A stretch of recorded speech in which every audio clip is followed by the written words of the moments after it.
আপনারা অনেকেই জানতে চেয়েছেন ইউসিবি ব্যাংক, আইএফআইসি ব্যাংক এবং রূপালী ব্যাংক এই ব্যাংকগুলোর বর্তমান অবস্থা কি? এই ব্যাংকগুলোতে টাকা রাখা ঝুঁকিপূর্ণ হতে পারে কিনা?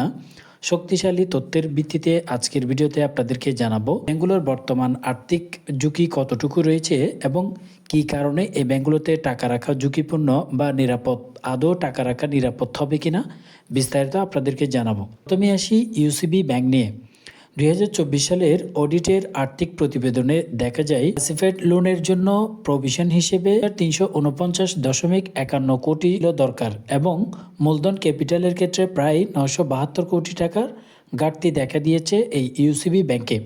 অর্থাৎ ব্যাংক বিলম্ব এবং দায় ও বিলি বিশ্লেষণে বড় ঝুঁকি রয়েছে এই ব্যাংকটি। সাম্প্রতিক অর্ধবার্ষিক ও ত্রৈমাসিক হিসাব অনুযায়ী অর্থাৎ 2025 সাল অনুযায়ী ব্যাংকের মোট সম্পদ দেখালেও 2024 সালের কোয়ালিফাইড অপিনিয়ন অর্থাৎ অডিটর দ্বারা সম্পূর্ণ এই উদ্বেগ বাড়ায়। আইএফআইসি ব্যাংক স্বভাবে ইয়েলো জোনে অর্থাৎ ঝুঁকিপূর্ণ কিন্তু ভেঙে পড়েনি এমন ব্যাংক হিসেবে বিবেচনা করা হয়েছে। বাংলাদেশ ব্যাংকের সাম্প্রতিক হেলথ ইন্ডেক্স আইএফআইসিকে অন্তর্ভুক্ত করে বলা হয়েছে বর্তমানে ইয়েলো জোনে রয়েছে আইএফআইসি ব্যাংক। 2025 সালের 30 সেপ্টেম্বর পর্যন্ত তাদের আর্থিক রিপোর্ট যদিও গোয়িং কনসার্ন ভিত্তিতে বলা হয়েছে, তা থাকা সত্ত্বেও আইএফআইসি ব্যাংক সহ অনেক ব্যাংক গত বছর অডিট ও সম্পূর্ণ আর্থিক বিবরণী সময়মতো দাখিল করতে পারেনি। অর্থাৎ আইএফআইসি ব্যাংকের উপরে রয়েছে ত্রুটি ও বোঝাপড়ার অভাব, যেখানে সম্পূর্ণ আর্থিক স্বচ্ছতা ও বোঝাপড়া এখনও পূরণ করা হয়নি। রূপালী ব্যাংক 2024 থেকে 2025 সাল পর্যন্ত রেড জোনের ঝুঁকিতে থাকা রাষ্ট্রায়ত্ত এই ব্যাংকের মধ্যে পর্যবেক্ষিত হয়েছে। প্রতীক আর্থিক প্রতিবেদন বলছে সময়সীমা মেনে দিতে ব্যর্থ এই ব্যাংকটি, অর্থাৎ গ্রাহকের অগ্রিম আমানত রাখার ক্ষেত্রে ঝুঁকি তুলনামূলকভাবে বেশি।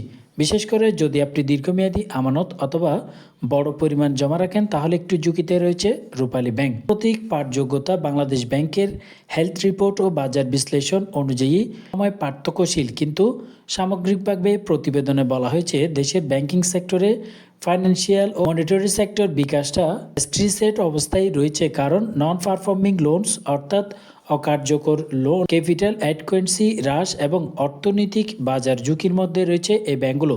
অন্যদিকে রেগুলেটর হিসেবে বাংলাদেশ ব্যাংক কিছু কঠিন নীতি নেওয়ার ফলে অনেক ব্যাংক তাদের প্রদর্শন ও রিপোর্টিংয়ের দিক থেকে পিছিয়ে রয়েছে। এখন আসি টাকা রাখা ঝুঁকিপূর্ণ কিনা। ঝুঁকিপূর্ণ ইউসিবি ব্যাংকের ঝুঁকির মাত্রা বর্তমানে টাকা জমা রাখার জন্য উচ্চ ঝুঁকিতে রয়েছে। ঝুঁকির কারণ ও সতর্কতার পরিমাণ ক্লাসিফাইড লোন রয়েছে এবং ক্যাপিটাল শর্টফল রয়েছে, অডিট কোয়ালিফিকেশন অপিনিয়ন রয়েছে। এরপর হচ্ছে আইএফআইসি ব্যাংক, ঝুঁকির মাত্রা হচ্ছে মধ্য থেকে উচ্চ, অর্থাৎ একটু কম ঝুঁকি রয়েছে আইএফআইসি ব্যাংকে। ইয়েলো জোনে রয়েছে এই ব্যাংকটি। ইয়েলো জোন বলতে বোঝায় ভালো না দেউলিয়া, নিয়মিত রিপোর্টিং ও প্রভিশনিংয়ে ত্রুটি রয়েছে। এরপর হচ্ছে রূপালী ব্যাংক। রূপালী ব্যাংকেও ঝুঁকির মাত্রায় উচ্চ লেভেলে রয়েছে। রাষ্ট্রায়ত্ত ব্যাংক হিসেবে রেড জোন, রিপোর্ট দেরি ও উচ্চ ঝুঁকি গ্রহণের জন্য রয়েছে।